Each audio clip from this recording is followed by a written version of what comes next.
Es un privilegio y un honor, un gozo poder unirme a ustedes en esta conferencia. Yo he aceptado y la iglesia ha aceptado esta invitación con un sentido de privilegio de poder compartir con ustedes en estos días. Y para mí el hecho de que ustedes escogieran un tema como este de la supremacía de Cristo habla mucho, dice mucho. Pero también me pregunto si ustedes tenían una idea plena de lo que significa. Porque es muy fácil cantar Dios poderoso. Lo pensaba estando allí cantando. Y otra cosa, rendir toda nuestra vida ante el Dios todopoderoso. Decir que Él es soberano, como hemos cantado, que Él es creador de todo, dueño de todo, por ti, para ti. Es muy fácil.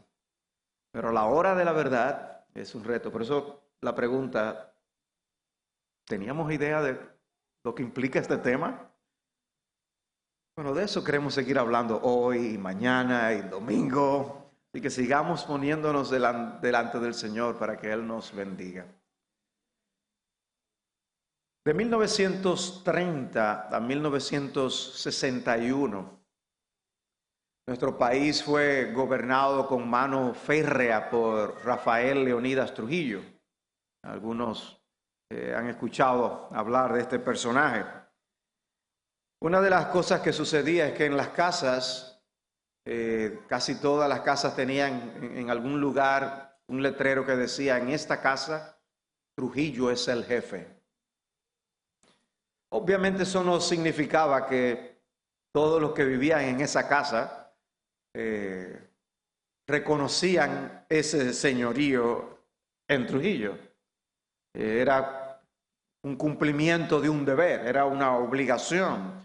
Y habían muchos que eran chivatos, calíes, que delataban a quienes no apoyaban al gobierno o estaban en contra del gobierno. Y las personas, para evitarse problemas, siempre tenían colgado ese letrero en sus casas. Pero algunos los quitaban. Pero rápidamente los encontraban cuando se enteraban que alguien que favorecía al gobierno iba a ir a la casa. Entonces lo sacaban de donde estuviera y lo colocaban. El señorío de Trujillo en ese sentido no estaba en el corazón de todos los dominicanos y no necesariamente en el corazón de los que habitaban en la casa que tenían ese letrero. Y de la misma manera nosotros podemos predicar, podemos anunciar, podemos proclamar el señorío de nuestro Señor Jesucristo. Podemos levantar un letrero, podemos colocar ese letrero en nuestro hogar, podemos colocar ese letrero en nuestras frentes, pero no necesariamente eso significa que de corazón nos rendimos ante el señorío de nuestro Señor Jesucristo. Y yo creo que parte del propósito de que este tema haya sido escogido es precisamente movernos a ser cada vez mejores súbditos y siervos del glorioso Señor Jesucristo. Ayer veíamos su gloria. La gran pregunta es cómo debemos reaccionar y responder a semejante señorío, a semejante gloria y dignidad, magnificencia. La Escritura, con una razón, proclama tanto la supremacía de nuestro Señor. Y es para que toda rodilla se doble ante su majestad. Y el texto de Colosenses que leímos lo dice tan claramente, dice tantas cosas sobre la autoridad y el poder que Jesús tiene, sobre cuán grande es Jesús, sobre quién es el verdadero jefe.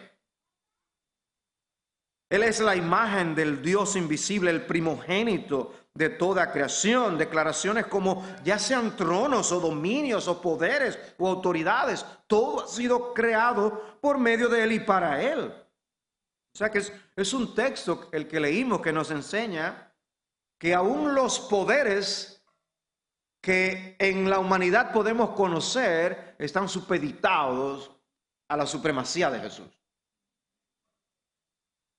Y además el versículo 18 tiene algo que ver con respecto, dice algo sobre la iglesia.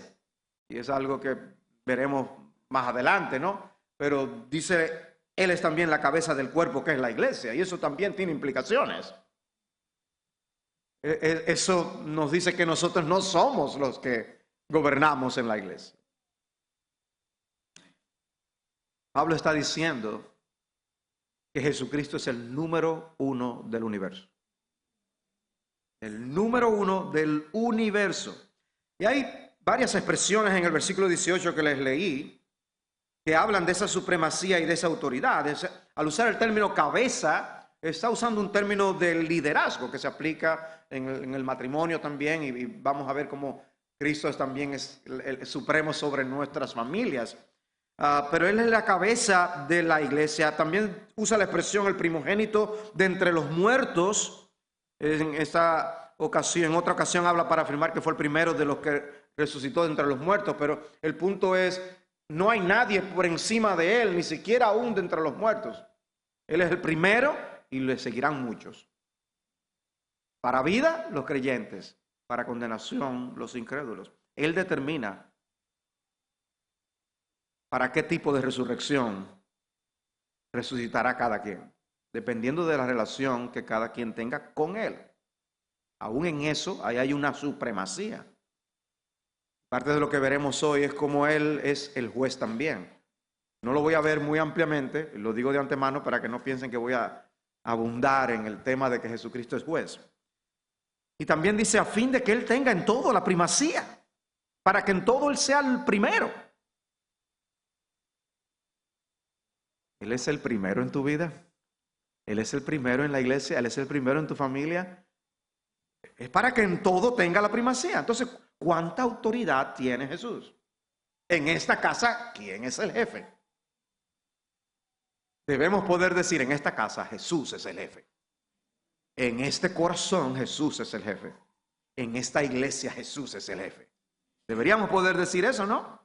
El número uno, el más grande, el de mayor autoridad, el preeminente, el supremo. Y todo lo demás palidece y se esconde ante la grandeza de nuestro bendito Señor Jesucristo. Por eso es necesario que todos menguemos y Él crezca. Veamos entonces algo sobre la autoridad de Jesucristo como Dios y Creador. Y voy a pasar un buen tiempo ahí, para que no piensen que es que estoy dando puntos desproporcionales entre el primero, el segundo, el tercero. Voy a detenerme un poco viendo la autoridad de Jesús como Dios y Creador. El texto de Colosenses es muy rico y enseña mucho sobre la persona y la obra de Cristo. Solamente estudiando Cristología podemos pasar un gran tiempo aquí. La sección de los versículos 13 al 23 comienza y termina con la obra de redención en un sentido. Y en el medio parece darnos información acerca de quién es Jesús y de su carácter, su naturaleza. Y lo que quiere es que nosotros apreciemos mejor nuestra salvación, mostrándonos algo de la identidad del Hijo de Dios con relación a Dios el Padre, con relación al universo y con relación a la iglesia. Él es la imagen del Dios invisible, el primogénito de toda creación. Y aunque el término imagen se aplica a todos los hombres que somos hechos a imagen de Dios, y específicamente a los creyentes en el capítulo 3, versículo 10 de Colosenses, es obvio que aquí Pablo está hablando de una semblanza o semejanza diferente. No es como la de los hombres que son hechos a la imagen de Dios, sino que aquí está hablando de Cristo de una forma muy especial. Como dice el versículo 19, agradó al Padre que en Él habitara toda la plenitud. O como dice 2:9, porque toda la plenitud de la deidad reside corporalmente en Él. Ver a Jesús es ver a Dios, ¿no? El que me ha visto a mí ha visto al Padre. Yo y el Padre uno somos, Juan 10:30. Por eso él decía, si me hubieras conocido a mí, también hubieras conocido a mi Padre. El que me ha visto a mí, ha visto al Padre. O Pablo cuando habla en Tito 2:13 de Cristo como nuestro gran Dios y Salvador Jesucristo. es indudable que Cristo es presentado como Dios, y como Dios es soberano, como Dios es supremo. Nadie por encima de Él. Y si le debemos honra a Dios el Padre, le debemos honra a Dios el Hijo. Es llamado el Señor de gloria en 1 Corintios 2:8. Pero de una manera interesante, es una frase, dice, porque si la hubieran entendido la sabiduría de Dios, dice, no habrían crucificado al Señor de gloria. Como uno no esperaría esas frases juntas. Crucificar al Señor de gloria. ¿El Señor de gloria crucificado? Sí. Y eso es lo que es el misterio del Evangelio. Pero es precisamente lo que sucedió. Ahí está la sabiduría de Dios, que la sabiduría humana no entiende. Que ese supremo, ese jefe, vino a morir. Permitió que lo mataran para precisamente salvar. Solo Dios tiene esa gloria. Es interesante en el discurso de Esteban en Hechos capítulo 7, cuando él comienza a dar el discurso, dice, escuchadme hermanos y padres, en el versículo 2. El Dios de gloria apareció a nuestro padre Abraham cuando estaba en Mesopotamia, antes que habitara en Harán. Y cuando uno lee ese pasaje, ¿de quién uno normalmente piensa? ¿De qué persona de la Trinidad? No piensa en Dios el Padre normalmente. Sin embargo, ver a Pablo usar esa expresión, crucificaron al Señor de gloria. Y esa misma expresión usarse en Hechos 7:2, el Dios de gloria apareció a nuestro padre Abraham, nos muestra cómo la segunda persona de la Trinidad estaba funcionando en el Antiguo Testamento. Y luego es revelado y aclarado más en el Nuevo Testamento. Pero Cristo es el Dios de gloria. Él es la imagen del Dios invisible, el resplandor de su gloria y la expresión misma de su naturaleza. Quizás algunos ya están pensando, eso está en Hebreos 1:3. Exactamente. El que los hombres no admitan la supremacía de Jesús, ni se rindan ante su supremacía, es resultado de la ceguera que el maligno produce en los incrédulos, que no afecta en nada la supremacía de Dios. Lo que tú y yo pensemos de Dios no afecta a quien Él es. Dice 2 Corintios 4:4 que el Dios de este mundo ha cegado el entendimiento de los incrédulos para que no vean el resplandor del evangelio de la gloria de Cristo. Porque si los hombres ven el resplandor de la gloria de Cristo, caen a sus pies, rendidos. Pero el diablo hace una obra para que las personas no vean ese resplandor de gloria. Se mantienen entretenidos en mil cosas, pero no se postran ante el señorío y la autoridad de Jesucristo. Pero la realidad es, Cristo es Dios. Y Pablo nos está diciendo, Él es por eso incomparable en autoridad y en poder. Nadie por encima de Él. Pero nuestros ojos pueden ver a hombres poderosos.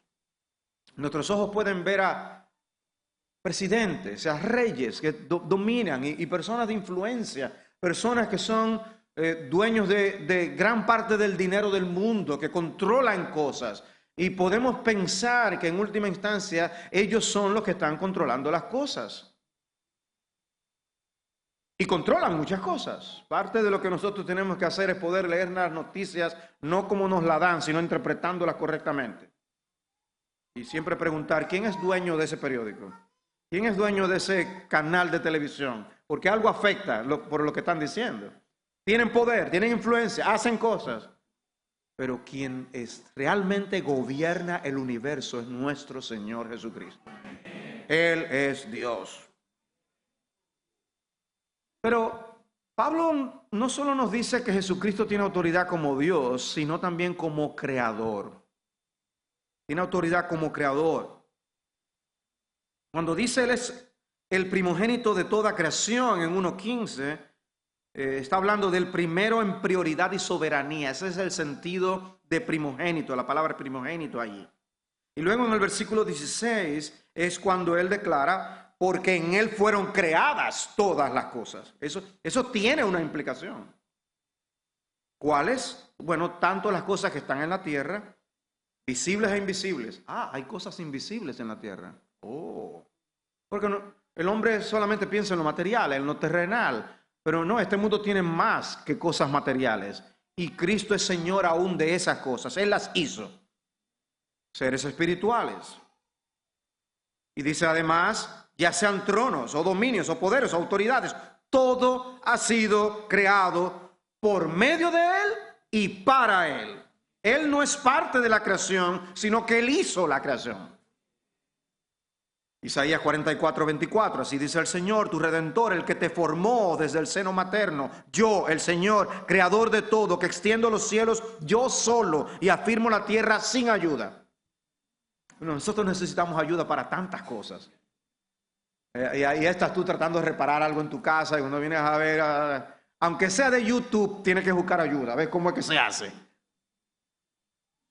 Pero dice que Cristo no necesitaba ayuda ni para crear.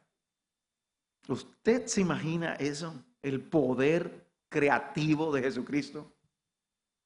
Maravilloso. Juan 1:3, todas las cosas fueron hechas por medio de Él y sin Él nada de lo que ha sido hecho fue hecho. Así comienza el Evangelio de Juan.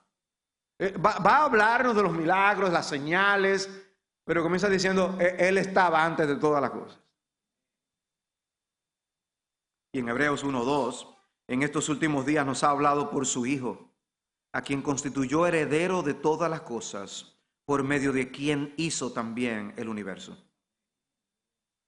Piensa en la creación, piensa en Jesucristo,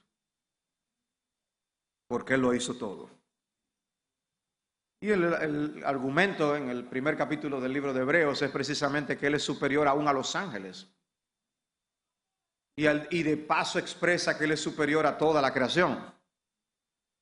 Porque Él dice más adelante en el versículo 10, y tú, Señor, en el principio pusiste los cimientos de la tierra, y los cielos son obra de tus manos. Y yo creo que a nosotros se nos olvida todo lo que eso implica.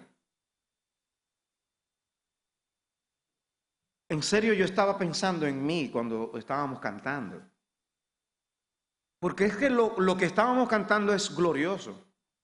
Y yo le pedía al Señor, Señor, yo quiero que cuando me toque a mí aplicar las cosas, yo pueda recordar que tú eres el creador de todas las cosas. Porque no estamos lidiando, hermanos, con alguien impotente. No le oramos a un Dios que no tiene capacidad de venir en nuestro auxilio a ayudarnos. Porque solamente muéstrame a alguien que es capaz de crear una estrella. Y muéstrame a alguien en quien yo puedo confiar que tiene poder para ayudarme. Pero nuestro Cristo hizo todas las estrellas, el universo entero. Entonces, ¿te puede ayudar o no te puede ayudar? Y sigue diciendo allí en Hebreos 1:11, hablando de los cielos que Él hizo y la tierra que Él hizo, ellos perecerán, pero tú permaneces. Y todos ellos como una vestidura se envejecerán. Y lo vemos en la tierra. Y como un manto los enrollarás, como una vestidura serán mudados, pero tú eres el mismo y tus años no tendrán fin. Ese es nuestro Cristo. Pero el punto no es simplemente mostrar que Él es creador y dejarlo allí. El hecho es relacionar eso con la autoridad que Él tiene. Por cuanto Él hizo todas las cosas, Él es el dueño de todas las cosas y el quien merece la gloria por haber hecho todas las cosas. Es mucho menos deshonroso decir a un pintor que su obra de arte sobre ese gran lienzo realmente no la hizo él, sino que el óleo fue cayendo de manera fortuita y con diferentes colores, con sus sombras y con sus luces durante un largo periodo de tiempo. Eso es menos deshonroso que decir a Jesucristo que este mundo no es hechura suya. Se ofende el artista si tú le dices, no, tú no hiciste eso. Tú no tienes capacidad para hacer eso. Eso se hizo solo. Sin embargo, las personas tienen el arrojo para decir que este mundo se hizo solo. Ahora que es la época de la inteligencia artificial, que está en boga, le pregunté a uno de esos lugares de inteligencia artificial cuál era la probabilidad de lanzar las piezas de un rompecabezas de 500 piezas al aire y que cayera todo armado.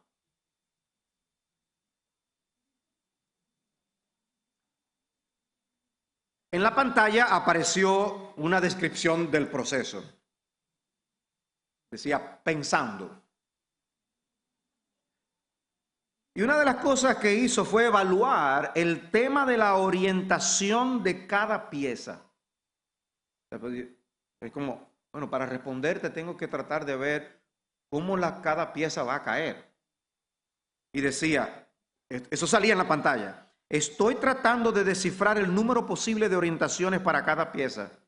Puede rotar 360 grados, pero solo ciertas rotaciones específicas van a encajar. Pero cada pieza solo tiene imagen de un solo lado, por lo que hay un 50% de probabilidad de que cualquiera de las dos caras caiga. El movimiento de rotación de las piezas es continuo de 0 a 360 grados, por lo que la probabilidad de caer con el ángulo correcto es muy complicado. Y yo estaba de acuerdo con él. Conclusión, esto fue lo que dijo. La probabilidad es extremadamente pequeña, aproximadamente 1 sobre un número muy grande, así mismo lo puso. Es prácticamente imposible que un rompecabezas de 500 piezas caiga completamente armado al ser lanzado al aire. Y parte del asunto es que las piezas tendrían que caer todas juntas, no pueden caer separadas, una por aquí, una por allá. La probabilidad de caer de forma continua una pieza al lado de la otra sin que necesariamente las correctas sean las que caigan es prácticamente 0. Las probabilidades son tan escasas que es imposible y eso es un rompecabezas de 500 piezas. Decir que el universo se hizo solo es mucho más improbable aún. Decir que una gran explosión cósmica produjo este universo en el que vivimos, con todas sus galaxias y con los sistemas que componen las galaxias, con cada estrella y con cada planeta en su lugar, y que después que cayeron en su lugar se mantienen en un movimiento fijo y predecible, es muchísimo, muchísimo más improbable aún. Que la distancia entre el Sol y la Tierra sea precisamente la que se necesita para sostener la vida, que la distancia entre la Tierra y la Luna sea precisamente la necesaria para la marea, los ecosistemas marinos y aún la vida vegetal, es como lanzar al aire un rompecabezas de 1.000.000 de piezas y que caiga completamente armado. Por eso es que Pablo dice que es que los hombres se hacen necios y llegan a conclusiones de que Dios no está ahí. Pero obviamente yo puedo entender el por qué lo hacen. Es porque la idea de un Dios soberano molesta e irrita a los pecadores. Debemos entender la soberanía de Jesús y rendirnos a sus pies para poder entonces ceder a su soberanía. Pero queremos mantenernos siendo soberanos y reyes de nuestras propias vidas. Todo ha sido creado por medio de Él y para Él. Y por eso yo decía, es muy fácil cantarlo. Todo es de Él y para Él. Amén. Ustedes cantaron de una manera de verdad gozosa, poderosa. Es maravilloso cantar con ustedes esas verdades. Pero una cosa es cantarlo y otra vivirlo. ¿Qué implicación tiene que Jesucristo sea el Creador? Que por su autoridad, Él hizo todas las cosas como Él quiso. Por eso mi hermano Jaime y yo no tenemos cabello. Y otro que yo estoy viendo desde aquí.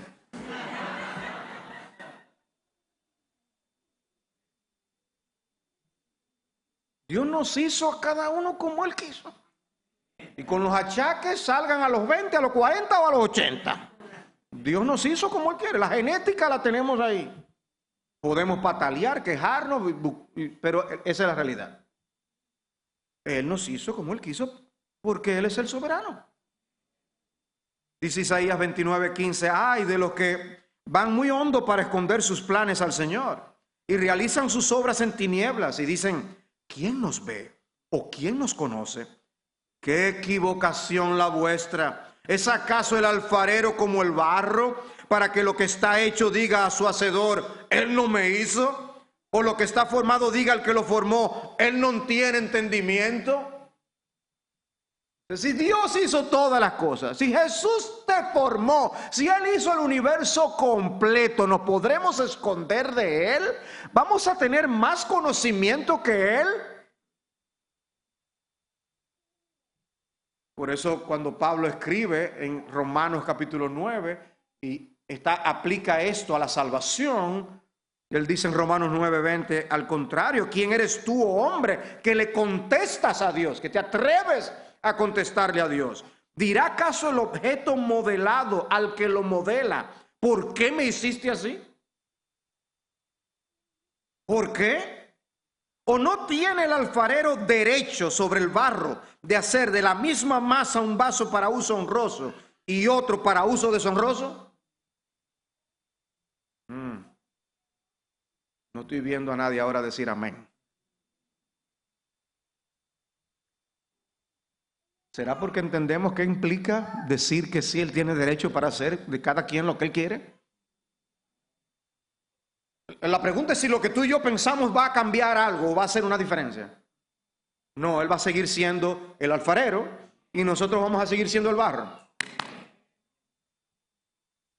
Y nos va a beneficiar de alguna manera en quejarnos y decir, Señor, tú no tienes esa autoridad. No, no va a cambiar nada ni nos va a beneficiar de ninguna manera. Es más, nos va a perjudicar. Esa soberbia, esa arrogancia de exigirle a Dios no nos va a beneficiar. Y es lo que Pablo está argumentando en Romanos capítulo 9. Nadie tiene derecho a cuestionar cómo Dios hizo las cosas, porque Él tiene todo el derecho y la autoridad de hacerlas exactamente como las hizo. Por eso dice el Salmo 24, del Señor es la tierra y todo lo que hay en ella, el mundo y los que en él habitan. Su derecho sobre su creación es absoluto. Y ese es precisamente el argumento del libro de Job.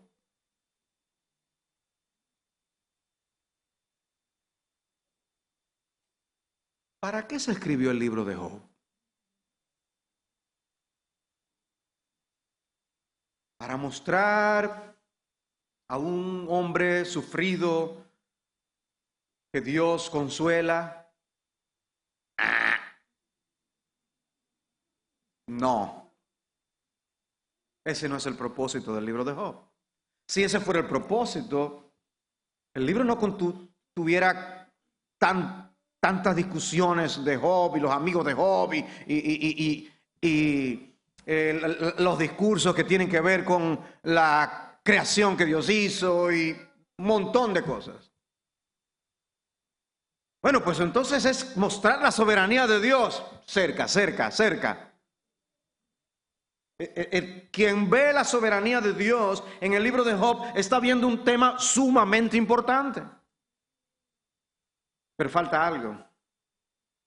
Porque podemos ver la soberanía de Dios solamente estudiando los capítulos 1 y 2, 40, 41 y 42.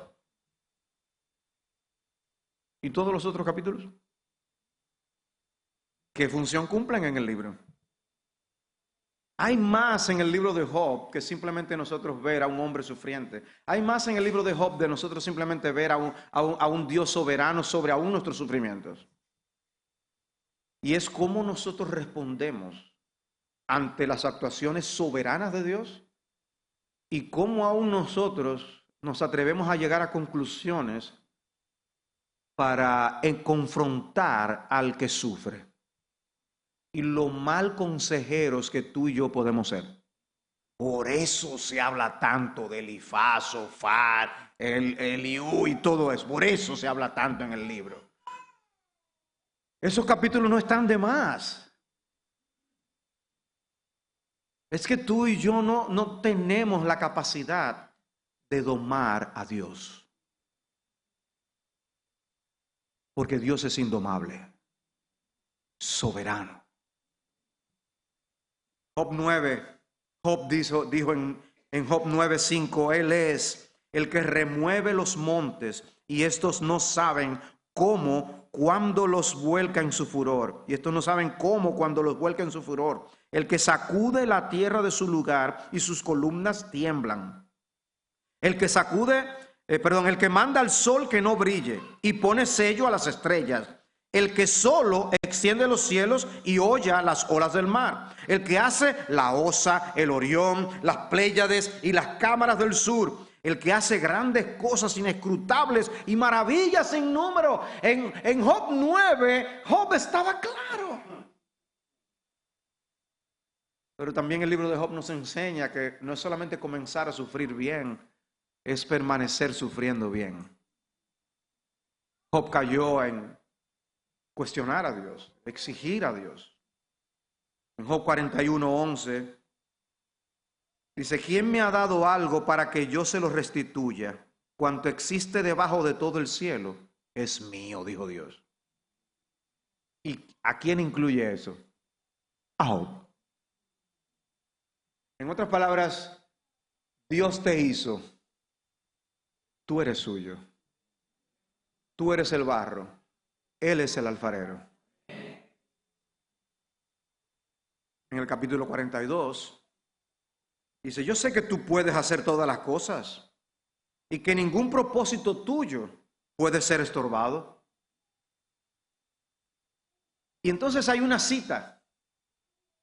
Y por eso en algunas versiones están entre comillas. ¿Quién es este que oculta el consejo sin entendimiento? Es lo que Dios está diciendo de cómo Job pensaba. Y dice, por tanto he declarado lo que no comprendía, dice Job. Cosas demasiado maravillosas para mí que yo no sabía. Yo hablaba como un ignorante cuando desafiaba la autoridad de Dios sobre mi vida. Porque Él es el dueño de todas las cosas, porque Él las hizo. Y luego cita a Dios. Esto es un texto interesante. Yo no sé si usted tiene la Biblia abierta conmigo, pero estoy citando de Job 42. Primero, Job cita algo que él había dicho antes. Y él dice, yo corrijo, Señor, yo estaba equivocado. Ahora cita algo que Dios le había dicho. Y dice en el versículo 4, escucha ahora y hablaré, te preguntaré y tú me instruirás. ¿Qué es lo que ocurre en los capítulos anteriores cuando Dios lo reta y le dice, yo te quiero hacer alguna pregunta para ver si es verdad que tú sabes mucho? Y ahí es cuando él empieza a hacerles preguntas acerca de la creación. ¿Y quién determinó cuántos meses son los del embarazo de algunos animales? ¿Quién fue que determinó que el mar llegara hasta ahí? Y empieza a hacerles preguntas. Un hombre sufriendo, que ha perdido su salud, que ha perdido su familia, que ha perdido sus posesiones. Debemos añoñar a esta persona, a mimar a esta persona. Pero lo que Dios hace es hacerle más preguntas. Job, ¿tú tienes preguntas? Yo tengo más preguntas para ti. Y obviamente yo no estoy diciendo con eso que seamos insensibles. Pero sí estoy diciendo que aún en el momento de mayor sufrimiento de nuestras vidas, lo correcto siempre es someternos al señorío de nuestro Dios.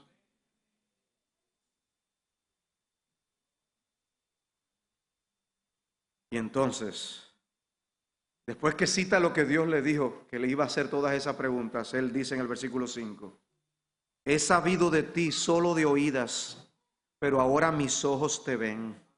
Por eso me retracto y me arrepiento en polvo y ceniza. ¿De quién era que se decía que era un hombre justo?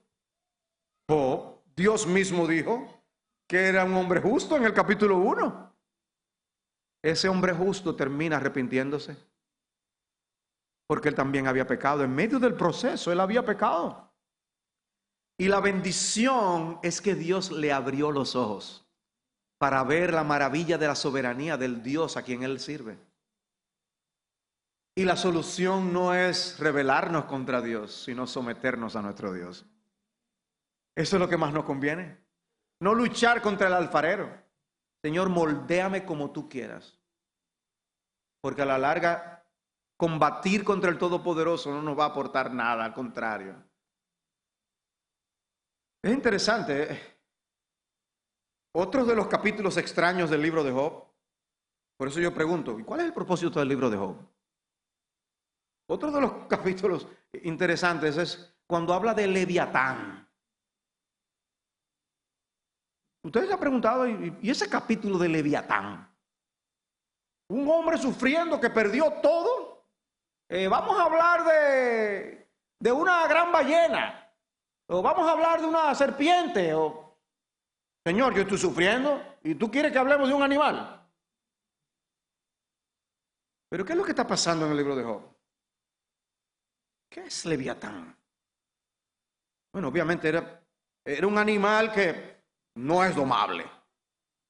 Y parte del argumento que utiliza el Señor es que le dice, trata de ir a amarrar a Leviatán, ve, amárralo y trata de mantenerlo ahí como los perros, amárralo para... Y obviamente la pregunta, lo que Dios está buscando cuando le dice eso a Job es, bueno, si tú no puedes domar a un animal que yo creé, ¿me vas a domar tú a mí? Si nosotros no entendemos ni las cosas que Dios ha creado, ¿podemos decir nosotros que podemos comprender al Dios infinito? ¿Podemos nosotros meter en nuestra lámpara de Aladino al Dios del universo? ¿O no nos hace conocer las Escrituras a un Dios soberano para que nosotros ocupemos nuestro lugar ante Él? Y vuelvo y reitero, el libro de Job nos muestra a un hombre en sufrimiento y aflicción cuyos amigos no supieron cómo aconsejarle o cómo consolarle o cómo traerles palabras de enseñanza apropiadas. Se equivocaron. Y dijeron muchas verdades, pero la aplicaron horriblemente mal. Pero no dejemos de ver que nuestros sufrimientos no nos dan derecho para cuestionar a nuestro Dios. No dejemos de ver que nuestros sufrimientos nunca nos colocan por encima de Él y que siempre nosotros debemos actuar como siervos del Dios Altísimo. Y Jesucristo es el soberano. Todo fue creado por medio de Él y para Él, incluyéndote a ti y a mí. Jesús es la razón de la existencia del universo. Jesús es la explicación de todo. Y no solo creó todas las cosas, como lo dice el texto en Colosenses que vimos, sino que Él sostiene todas las cosas. Y Él es antes de todas las cosas, y en Él todas las cosas permanecen, dice Colosenses 1:17. Él es el creador sustentador. Él hizo todas las cosas y también nos provee en su providencia. Gobierna todas las cosas. Sostiene todas las cosas. Y dice Hebreos 1:3 que lo hace por la palabra de su poder. Lo que Él dice, eso es. Lo cual es importante. Nosotros vemos el poder del creador de Dios en Génesis capítulo 1 y la palabra de Dios actuando tan poderosamente. Y luego vemos a Cristo en los evangelios calmando tormentas y simplemente diciendo calla, enmudece. Y a veces me avergüenzo pensando que una tormenta es más obediente que yo. Porque Dios le dice a la tormenta que se calme y a veces Dios me dice a mí que me calme y yo no me calmo.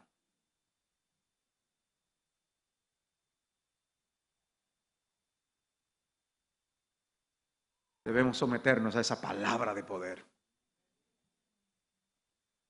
gobierna todas las cosas. ¿Qué tanto abarca su poder? Bueno, Él está por encima de todas las cosas, dice el texto, y te incluye a ti, para que en todo tenga la preeminencia, porque su autoridad lo abarca todo, en todo tenga la preeminencia. Eso incluye tu vida personal, eso incluye tus finanzas, eso incluye tu familia, eso incluye tu vida íntima, eso incluye tu vida eclesiástica, eso incluye tu vida laboral, eso lo incluye todo, para que en todo tenga la preeminencia. Y es una bendición cuando lo aplicamos a la iglesia. Por eso cuando hace la gran comisión, dice, toda autoridad me ha sido dada en el cielo y en la tierra. Y salimos al mundo con la confianza de que Él tiene toda autoridad. Y si Él tiene a alguien en Timbuktu, allá Él va a llamar a esa persona con su poder.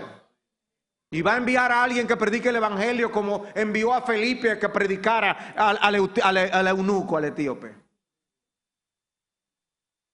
Porque toda autoridad me ha sido dada en el cielo y en la tierra. Es el Dios que dice, todo lo que quiero realizaré. Es el Dios, como dice Daniel 4:35, que nadie le puede preguntar, ¿qué tú has hecho? Porque Él hace lo que quiere. Nuestro Dios es capaz de domar leones, capaz de calmar tormentas. Me gusta cómo John Piper escribió una lista de cosas. Dice, Él es supremo sobre todo en todos los sentidos. Y hace esta lista. Sobre las galaxias y los confines infinitos del espacio. Sobre la Tierra desde la cima del monte Everest a casi 9 kilómetros de altura hasta el fondo del océano Pacífico a casi 11 kilómetros de profundidad en la fosa de las Marianas. Él es supremo sobre todas las plantas y animales, desde la pacífica ballena azul hasta los microscópicos virus asesinos, sobre todo el clima y los movimientos de la tierra, huracanes, tornados, monzones, terremotos, avalanchas, inundaciones, nieve, lluvia, deshielos, sobre todos los procesos químicos que curan y destruyen el cáncer, el SIDA, la malaria, la gripe y todos los mecanismos de los antibióticos y miles de medicamentos curativos. Él es supremo sobre todos los países y todos los gobiernos y todos los ejércitos, sobre Al Qaeda y todos los terroristas y secuestros y atentados, suicidas y decapitaciones, sobre Bin Laden y al-Zarqawi, sobre todas las amenazas nucleares de Irán o Rusia o Corea del Norte. Él es supremo sobre toda la política y las elecciones, sobre todos los medios de comunicación y noticias y entretenimiento y deportes y ocio, y sobre toda la educación y universidades y becas y ciencia e investigación, y sobre todos los negocios y finanzas e industria y manufacturera y transporte, y sobre todo el internet y los sistemas de información. Como dijo Abraham Kuyper, no hay un centímetro cuadrado en el planeta Tierra donde Jesucristo no diga mío. Amén. Ese es el Señor que servimos.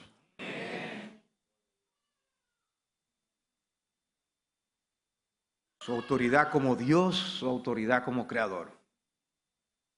Veamos algo sobre su autoridad como Rey y Señor. Como Rey y Señor. Bueno, el mismo capítulo 1 de Colosenses dice que Dios nos trasladó del reino de las tinieblas al reino de su amado Hijo. O sea que Él tiene un reino, Él es Rey. Y en el 16 vimos que Él está por encima de tronos, dominios, poderes o autoridades. Gobierna sobre tronos. Si Él crea los poderes, Él es un poder. Apocalipsis 17:14, Él es el Señor de señores y el Rey de reyes.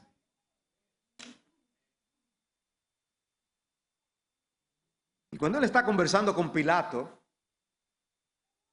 Jesús le dijo a Pilato, mi reino no es de este mundo. Si mi reino fuera de este mundo, entonces mis servidores pelearían para que yo fuera entregado a los judíos. Mas ahora mi reino no es de aquí. Él no aclaró, él no dijo, no, yo soy un cualquiera, yo soy rey. No. ¿Tú estás pensando que yo soy rey? No tenga miedo.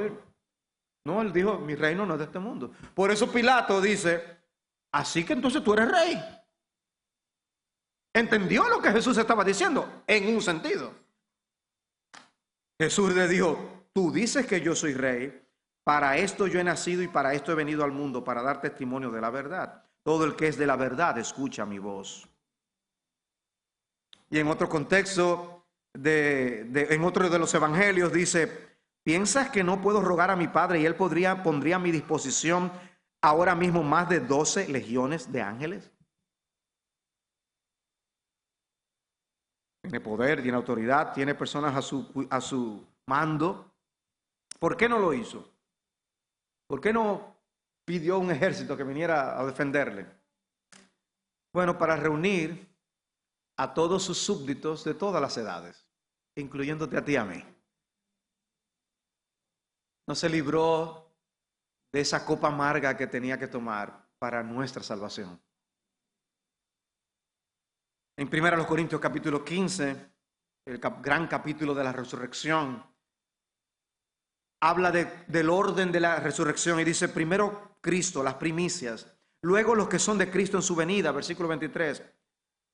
Entonces vendrá el fin, cuando entregue el reino al Dios y Padre, después que haya abolido todo dominio y toda autoridad y poder, pues Él debe reinar hasta que haya puesto a todos sus enemigos debajo de sus pies. Y el último enemigo que será abolido es la muerte, porque Él ha puesto todo en sujeción bajo sus pies. Pero cuando dice que todas las cosas le están sujetas, es evidente que se exceptúa a aquel que ha sometido a Él todas las cosas.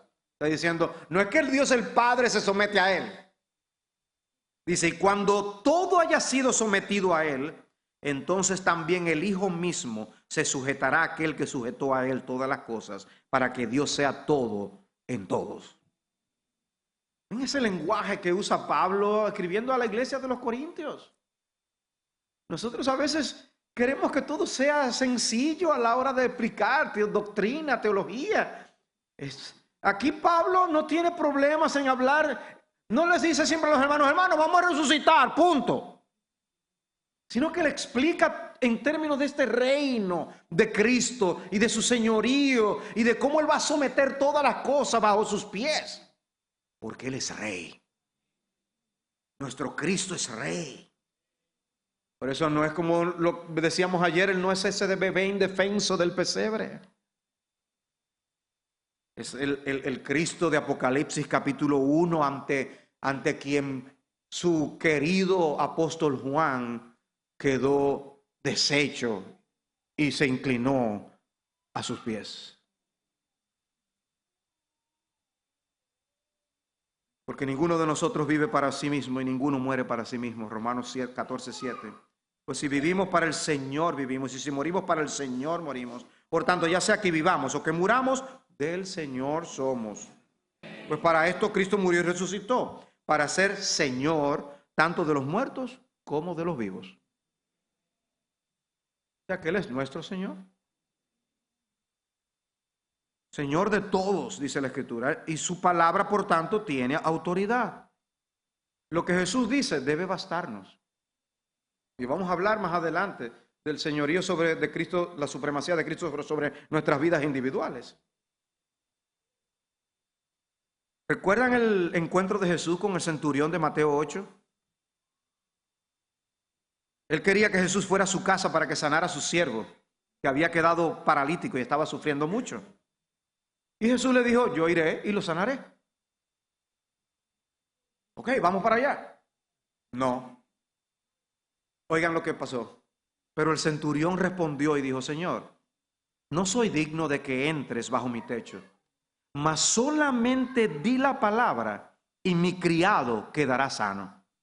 Porque yo también soy hombre bajo autoridad, con soldados a mis órdenes, y digo a este, ve y va, y al otro, ven y viene, y a mi siervo, haz esto y lo hace. ¡Qué fe! ¡Qué fe! Dice, yo tengo siervos a quienes yo les digo, ven, búscame tal cosa. Ven, ellos hacen lo que yo les digo. Tú, que eres Señor del universo, tienes capacidad de decir la palabra y mi siervo que está en aquel lugar se va a sanar. Tú y yo tenemos fe. ¿Tenemos fe creyendo que Jesús es así de poderoso? Por eso no tenemos que dejar que, no tenemos que cambiar nuestra teología acerca de los dones para nosotros poder reconocer el absoluto poder y control de nuestro Señor Jesucristo y pedirle: Señor, sana a aquella persona. Sáname a mí, Señor, tú tienes poder para sanarme. Pero al decirlo también decimos: pero tú eres Señor, haz tu voluntad. Y si no me quieres sanar, tú eres Señor. Yo soy el barro, tú eres el alfarero. Pidamos con fe, como este hombre, pero con humildad, sometiéndonos al Dios que puede hacer cuanto Él quiere, porque Él es el creador y Señor de todas las cosas. O sea que le estaba diciendo: tú no tienes que ir, solo tienes que decirlo. Y Jesús dijo: vete, así como has creído te sea hecho. Y el criado fue sanado en aquella misma hora. Maravilloso. ¡Qué autoridad! Hasta los demonios reconocían ese señorío en Jesús. Cuando aquellos del endemoniado gadareno, los demonios le dijeron a Jesús: por favor, mándanos aquel hato de cerdos. Ellos mismos no podían salirse y ir a donde. Manda tú que vayamos. Porque si Él lo mandaba, eso iba a suceder. ¡Wow! Hasta los demonios a veces tienen más seguridad en cuanto a eso que nosotros mismos. Jesús es Señor y tiene autoridad sobre todo y sobre todos. Y cuando un pecador es salvado, por eso se rinde ante Él. Por eso lo veremos cuando veamos la supremacía de Cristo sobre nuestra vida individual. Cuando reconocemos que ya no somos nosotros los que mandamos, sino cuando damos nuestra vida al Señor, decimos: Señor, me rindo a ti, haz lo que tú quieras. Conocemos al impetuoso Pedro. Cuando leemos los evangelios, Jesús les explicaba a los discípulos: miren, yo voy a Jerusalén y esto es lo que me van a hacer y me van a matar. ¿Recuerdan el momento cuando Pedro lo tomó para aconsejarlo? Primera sesión de consejería. No lo permita Dios, Señor. Esto nunca te acontezca. Dice que Cristo, volviéndose a él, le dijo: quítate de delante de mí, Satanás. Me eres piedra de tropiezo, porque no estás pensando en las cosas de Dios, sino en las de los hombres. En otro momento, Cristo le dice: Simón, Simón, Lucas 22:31. Mira que Satanás os ha reclamado para zarandearos como a trigo. A veces leemos rápidamente este pasaje. ¿Ven lo que está pasando aquí? Y aquí hubo una conversación entre Satanás y Jesús. Satanás ha pedido zarandearlos a ustedes como a trigo. Es una dimensión espiritual que muchas veces de la que estamos desconectados. Pero había una solicitud para, así como ocurrió con Job, que Satanás actuara en contra de los apóstoles. Imagínate que a nosotros Jesús, el Hijo de Dios, nos diga: mira, Satanás anda atrás de ti.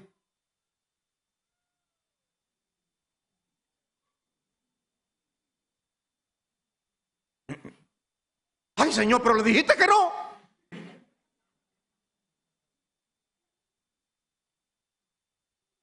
Pedro le dijo: Señor, estoy dispuesto a ir contigo tanto a la cárcel como a la muerte.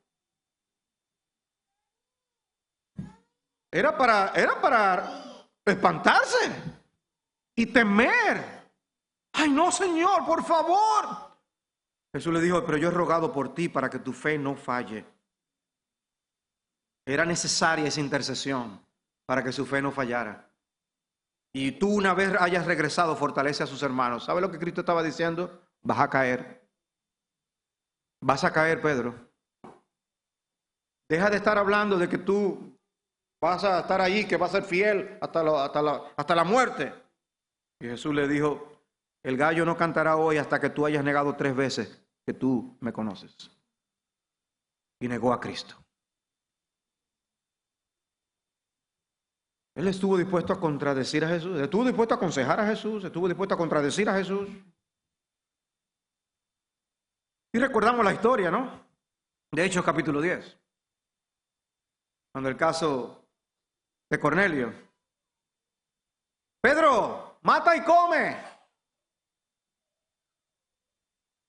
De ninguna manera, Señor. Pero, ¿le vas a decir que no al Señor? De ninguna manera. Pero dijo, Señor. ¿Lo han visto los militares? Sí, Señor. No, Señor. Él usó al Señor aquí de una manera automática. Porque él no quería decir lo que estaba diciendo. Porque el que quiere decir lo que está diciendo, no le dice que no al Señor. Pero él se atrevió a decir que no. Unió dos expresiones que no debió haber unido jamás. Pero ¿te puedes ver a ti mismo en ese espejo? La cantidad de veces que tú y yo le decimos que no al Señor.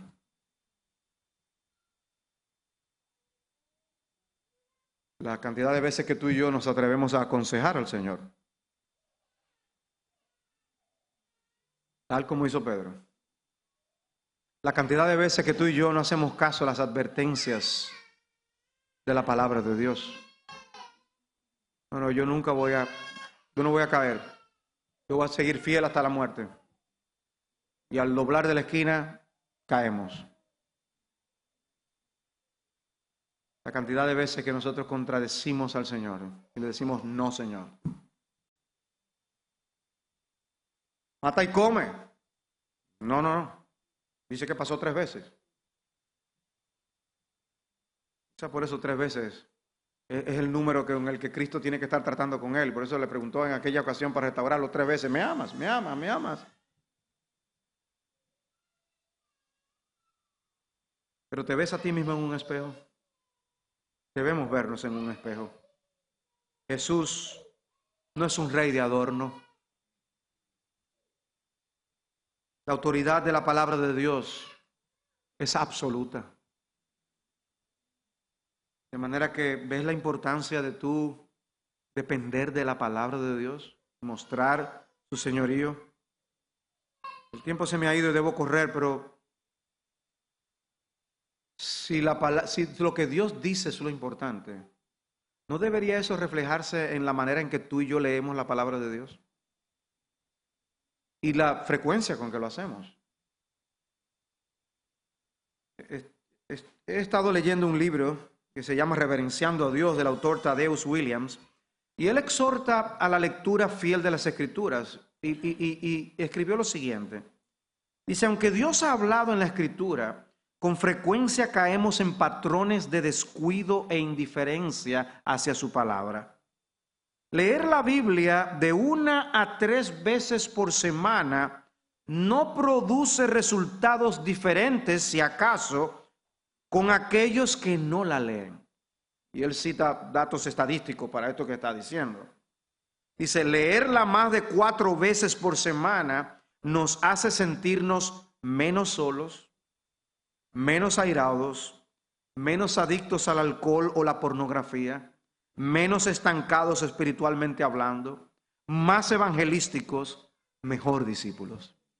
Dice, hay una gran diferencia entre leer la Biblia solo 3 veces a la semana o menos, a leerla de 4 veces más. Simplemente datos estadísticos. Eso es así. No nos debemos ver eso. A depender más de la palabra de Dios, a encontrarnos más reflexionando en la palabra de Dios. Que no hayan que empujarnos tanto a nosotros buscar de Dios en su palabra, sabiendo que lo necesitamos. Cristo es la voz, Él es el mensaje de Dios. Y por eso, cuando Él fue transfigurado, la voz del Padre, ¿qué fue lo que dijo? A Él oíd, a Él oíd. Esa es la voz que tenemos que seguir tú y yo. Pero yo les decía que iba a decir algo de Jesucristo como juez. Hay una autoridad que Jesucristo tiene como juez. Una autoridad que le fue asignada por Dios el Padre. En Juan 5:22 Dice, porque ni aun el Padre juzga a nadie, sino que todo juicio se lo ha confiado al Hijo, para que todos honren al Hijo, así como honran al Padre. El que no honra al Hijo, no honra al Padre que lo envió. En verdad os digo, el que oye mi palabra y cree al que me envió, tiene vida eterna y no viene a condenación, sino que ha pasado de muerte a vida. En verdad os digo que viene la hora y ahora es, cuando los muertos oirán la voz del Hijo de Dios, y los que oigan vivirán. Porque así como el Padre tiene vida en sí mismo, así también le dio al Hijo el tener vida en sí mismo, y le dio autoridad para ejecutar juicio, porque es el Hijo del Hombre. De manera que Cristo se constituye o en tu juez o en tu Salvador. Él tiene autoridad para juzgar. Tu eternidad está en sus manos. ¿Te vas a desligar de Él? ¿Te vas a desentender de Jesús? Hechos 10:42, este Jesús es el que Dios ha designado como juez de los vivos y de los muertos. Hechos 17:31, juzgará al mundo con justicia por medio de un hombre a quien ha designado, resucitando de entre los muertos, a Jesucristo.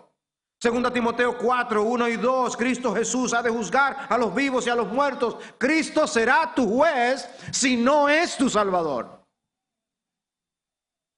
Tiene esa autoridad. Él tiene esa autoridad para en aquel día decir inocente o culpable. Pero inocente no somos ninguno de nosotros. La declaración de inocencia solamente se verá en base a si tú y yo hemos confiado en lo que Jesús hizo en la cruz del Calvario y confiamos en la vida perfecta que Él vivió cuando estaba aquí en la tierra. Yo me crié en una escuela católica muy adoradora de María. Y fue en días como este de Semana Santa que alguien me explicó por primera vez el propósito de por el cual Jesús se hizo hombre y murió en la cruz del Calvario. Porque ni tú ni yo tenemos la capacidad de cumplir los requisitos de Dios según su palabra, y mucho menos de lograr limpiar el récord de justicia con todos nuestros pecados que tiene Dios en su libro de justicia. Solo Cristo puede limpiar ese libro. Y si compareces ante su juicio, Él como juez te va a declarar culpable para condenarte eternamente en el infierno. Y hoy Él te da la oportunidad de creer en Él, abrazarle por la fe, confiar en Él para salvación. Dice Filipenses 2:9, por el cual Dios también le exaltó hasta lo sumo y le confirió el nombre que es sobre todo nombre, para que al nombre de Jesús se doble toda rodilla de los que están en el cielo y en la tierra y debajo de la tierra, y toda lengua confiese que Jesucristo es Señor, para gloria de Dios Padre. Toda lengua confesará que Jesucristo es el Señor. Tarde o temprano confesarán que Jesús es el Señor. No habrá un solo individuo en todo el universo que esté vivo o que vivirá que no termine reconociendo el señorío supremo de nuestro Señor Jesucristo. Él juzgará los secretos de los hombres mediante Cristo Jesús. Romanos 2:16. Tu destino está en sus manos.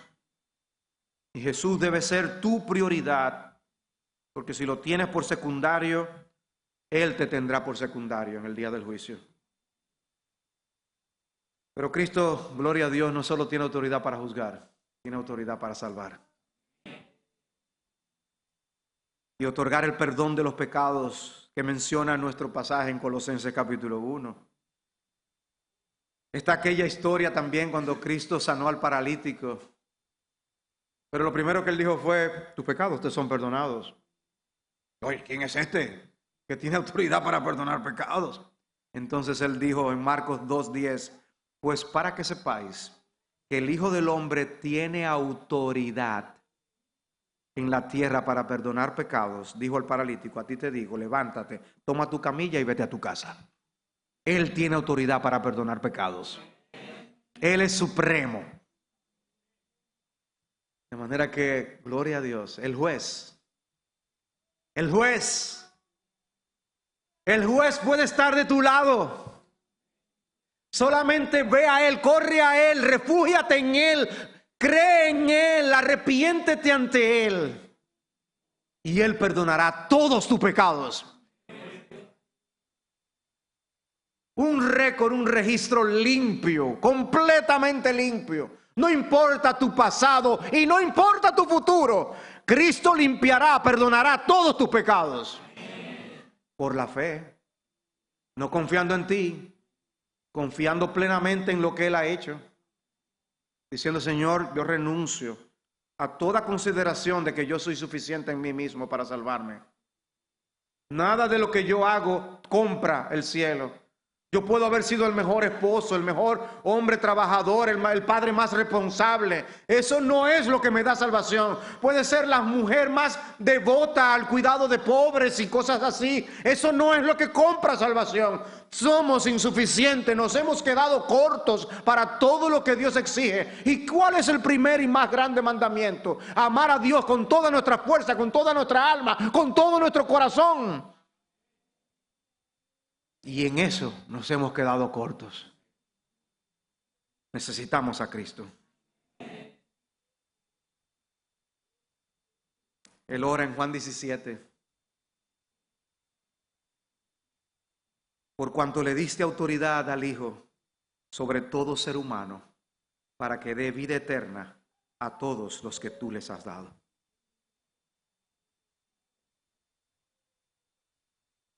¿Quién es el centro del universo? Jesús es el centro del universo. Y tiene que ocurrir una revolución copérnica en tu vida. ¿Y por qué lo llamo una revolución copérnica? Porque recuerden, se creía que la Tierra era el centro del universo.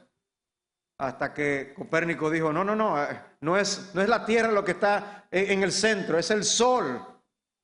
Bueno, debe haber una revolución copérnica en nosotros que nos haga ver claramente que no somos nosotros los que estamos en el centro. Que tú no eres el centro del universo, sino que Jesucristo es el centro del universo. Y si vamos a colgar un letrero en nuestras casas, o en nuestras frentes, o en nuestro pecho, no va a ser en esta casa Trujillo es el jefe, sino en esta casa Jesucristo es el jefe. En este corazón Jesucristo es el jefe. Él es el jefe de estos ojos. Él es el jefe de estas manos. Él es el jefe de todo mi ser. Quiera Dios conceder que todos y cada uno de nosotros nos rindamos ante la soberanía de nuestro gran Dios y Salvador Jesucristo. Vamos a orar.